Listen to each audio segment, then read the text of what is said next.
¿Cómo comienza y cómo termina una transición? La historia demuestra que no existe una hoja de ruta clara. Algunas transiciones comenzaron con un pacto, otras con una elección.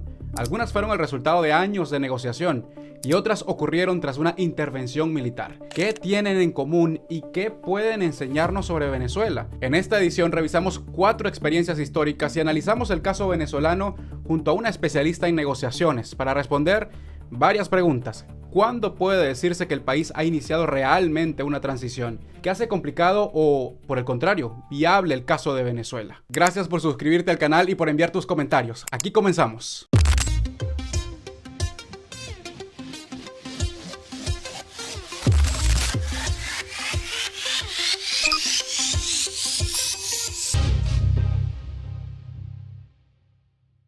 Te haré un brevísimo recorrido por los 4 casos de estudio. El primero, España.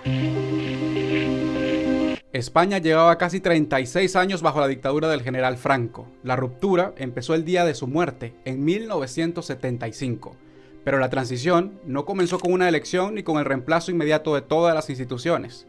Comenzó con una decisión política: reformar gradualmente el sistema existente para abrir camino hacia la democracia. 2 días después de la muerte de Franco, Juan Carlos I asumió como rey. Meses después nombró a Adolfo Suárez como presidente de gobierno. Suárez vino e impulsó una reforma legal que fue aprobada mediante un referéndum en diciembre de 1976 y permitió avanzar hacia la legalización de todos los partidos, amnistías para presos políticos y otras garantías. En junio de 1977 se realizaron las primeras elecciones democráticas en más de 4 décadas en España. Después comenzaron las negociaciones para construir un nuevo marco institucional y redactar una nueva constitución. Bueno, algo que finalmente fue aprobado en 1978. Es decir, desde la muerte de Franco hasta la aprobación de la Carta Magna transcurrieron aproximadamente 3 años. La transición española no tuvo garante extranjero, aunque contó con el respaldo de Estados Unidos y del Consejo de Europa. En Chile el cambio comenzó con el voto. En 1988, Chile celebró un plebiscito previsto en la Constitución, aprobada durante el régimen militar de Augusto Pinochet. Llevaba ya 15 años en el poder. El contexto era de creciente presión interna e internacional por las constantes violaciones de derechos humanos. Desde Estados Unidos, varios gobiernos europeos, hasta organismos internacionales presionaban a Pinochet. Los ciudadanos debían decidir sí o no, si Pinochet continuaría o no en el poder durante otros 8 años. La oposición se agrupó en una amplia coalición alrededor de la opción no, y Pinochet fue derrotado por cerca del 56% del electorado. Tras esa derrota, Pinochet exploró opciones para mantenerse en el poder, pero no obtuvo el respaldo de la junta militar. A partir de ese momento comenzó una transición institucional. Un año después se celebraron elecciones presidenciales y en marzo de 1990 un nuevo presidente asumió el gobierno. Es decir, desde el plebiscito hasta el cambio de gobierno transcurrieron aproximadamente 17 meses. De los 4 casos, Sudáfrica representa la negociación. Durante décadas el país vivió bajo el apartheid, un sistema de segregación racial que excluía a la mayoría negra de la participación política. A finales de los años 80, el gobierno enfrentaba una creciente presión interna, sanciones internacionales y el aislamiento diplomático. En 1990, el presidente F.W. de Klerk legalizó los principales movimientos de oposición y ordenó la liberación de Nelson Mandela, tras concluir que el apartheid ya no era sostenible, ni política ni económicamente. A partir de entonces comenzó un proceso de negociación para construir un nuevo orden constitucional. Tras años de conversaciones, acuerdos y episodios de violencia, Sudáfrica celebró en abril de 1994 sus primeras elecciones con sufragio universal, y Nelson Mandela fue elegido presidente. Last night I ordered U.S. military forces to Panama. Panamá ejemplifica la intervención. Durante la década de 1980, el país enfrentó una creciente confrontación con Estados Unidos por el gobierno del general Manuel Antonio Noriega. En mayo de 1989 se celebraron elecciones presidenciales. La oposición denunció fraude y diversos observadores internacionales concluyeron que el candidato opositor, Guillermo Endara, había ganado la elección. Meses después, el 20 de diciembre de 1989, Estados Unidos lanzó la operación Causa Justa. To defend democracy in Panama to combat drug trafficking and to protect the integrity of the Panama Canal Treaty. Ese mismo día, Guillermo Endara juró como presidente de Panamá. Yesterday, a dictator ruled Panama. Noriega logró escapar durante los primeros días de la intervención, pero se entregó a las fuerzas de Estados Unidos el 3 de enero de 1990. Fue detenido y trasladado a Miami para enfrentar cargos por narcotráfico. Ninguno de estos casos es completamente idéntico a la realidad de Venezuela, y la historia venezolana aún no se termina de escribir.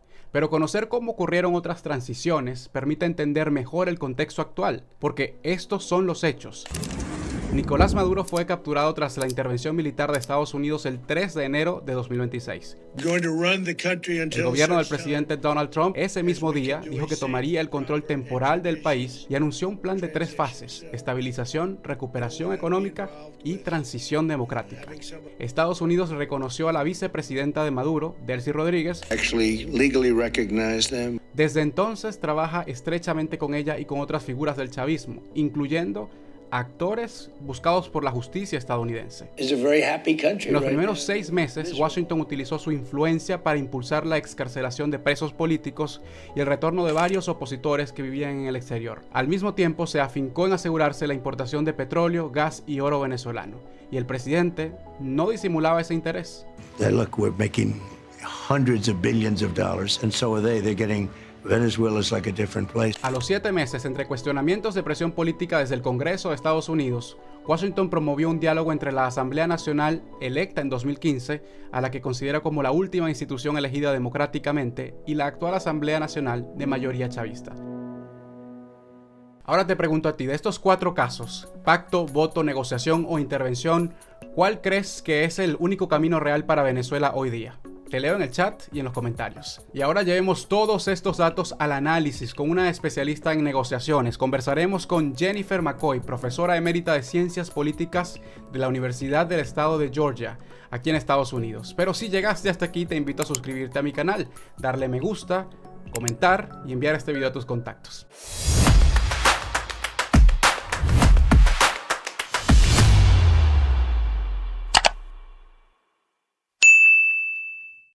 ¿Qué podemos aprender, qué lecciones podemos aprender de casos anteriores en la historia para lo que empieza a transitar aparentemente el país?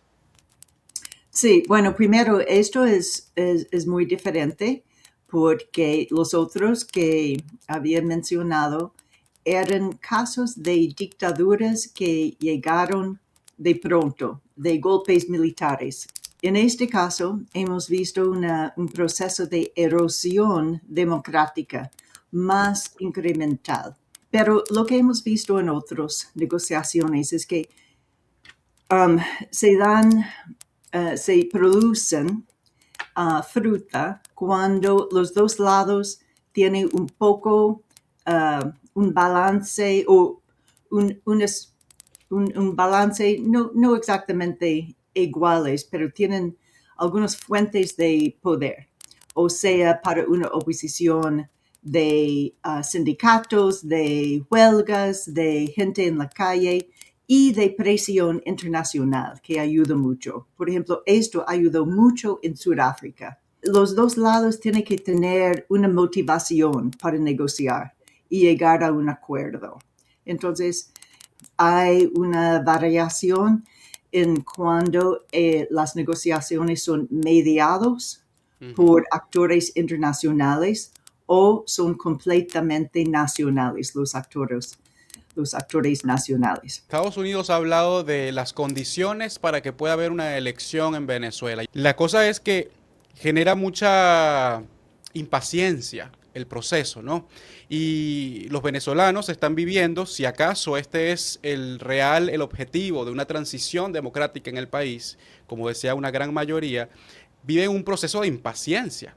Y es paciencia lo que pide el secretario de Estado. Y por el otro lado, habla de otro término que genera ciertas opiniones, que es el término de la reconciliación en el país. Y según la apuesta de Rubio, es que las partes puedan, verse a la cara, sentarse y negociar o a llegar a un pacto que los lleve a una transición.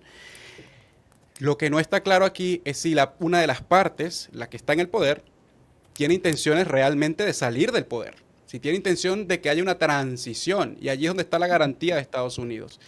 ¿Qué papel realmente jugará Estados Unidos en ese proceso?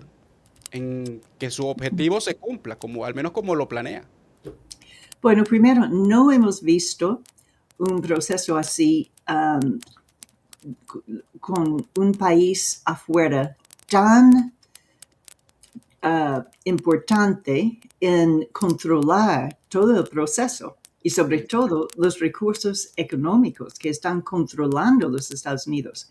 Bueno, esto va como los pasados tiempos coloniales casi, o el control sobre Cuba en 1903, cuando lo recibieron los Estados Unidos de España. Entonces, el control de la economía es excepcional y con esto lleva también el poder y el poder de influenciar y presionar el gobierno por este control.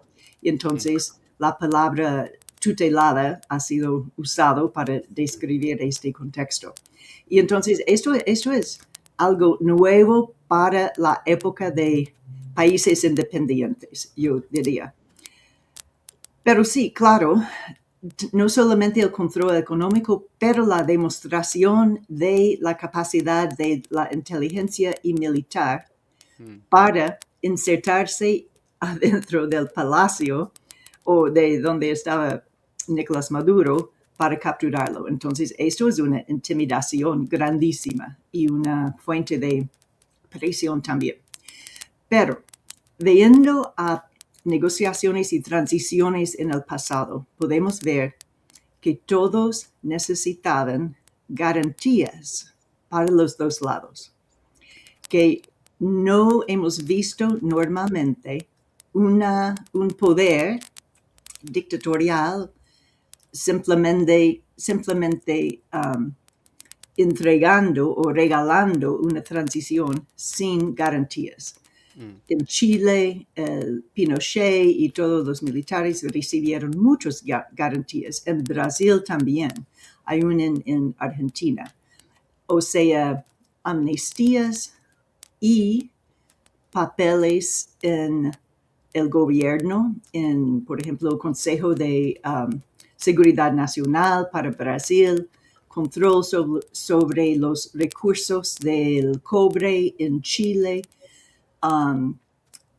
puestos en el Senado en Chile, garantizados. Entonces, varios tipos de garantías. Yo diría que ahora, en el siglo XXI, lo que deberíamos ver son más garantías de derecho de Estado para todos. Y entonces la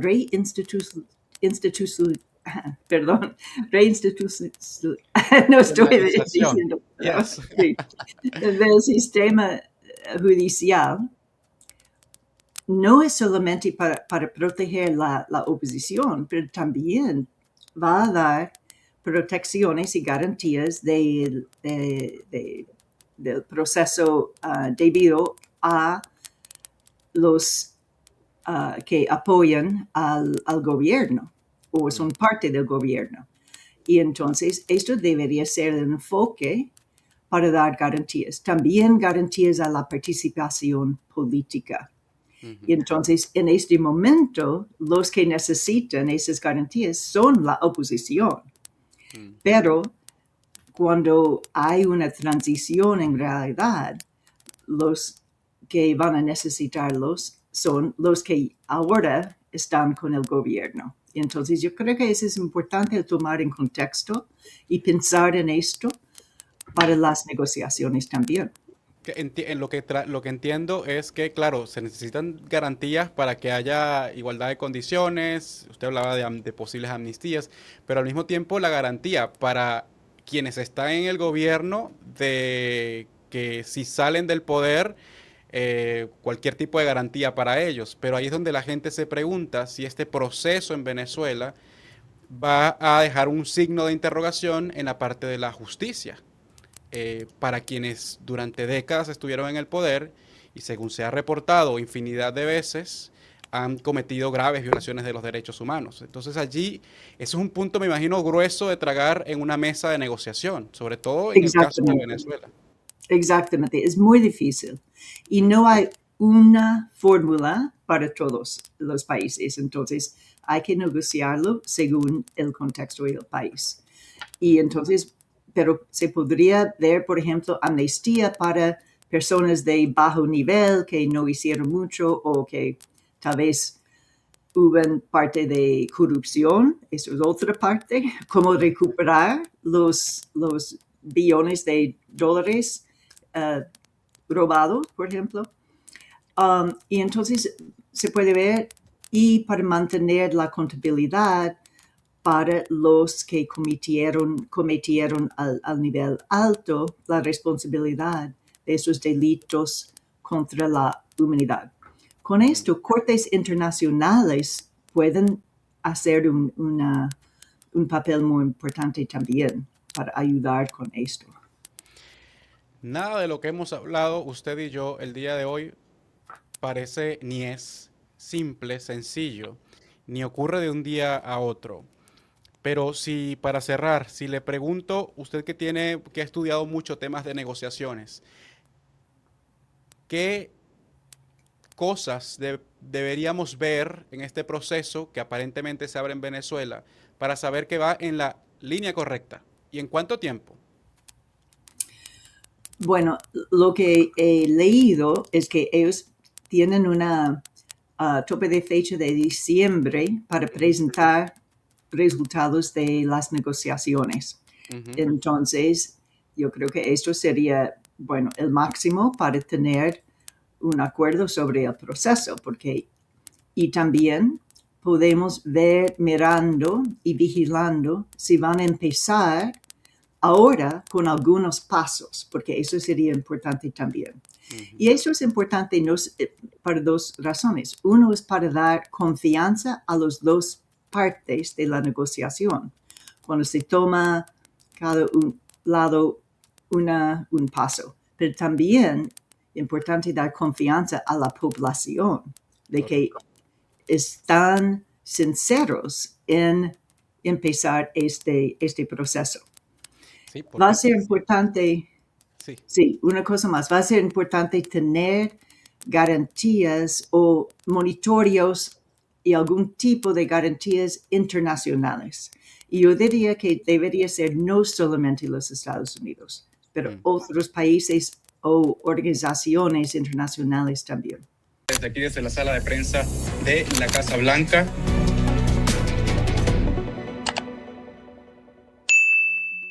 Si llegaste hasta aquí, te quiero preguntar, ¿qué opinas? Quiero leer tus comentarios. ¿Desde dónde viste este programa? ¿Cuál crees que es el panorama actual de Venezuela teniendo en cuenta la historia, las condiciones actuales y la propia realidad de Venezuela? Quiero leer tus comentarios y recuerda suscribirte a mi canal. Es muy fácil y es la mejor manera para que apoyes este canal que hacemos desde Washington para, explicar los procesos, las instituciones de Estados Unidos, la política exterior de este país y cómo te impacta directamente en América Latina y en Venezuela. Hasta el próximo video.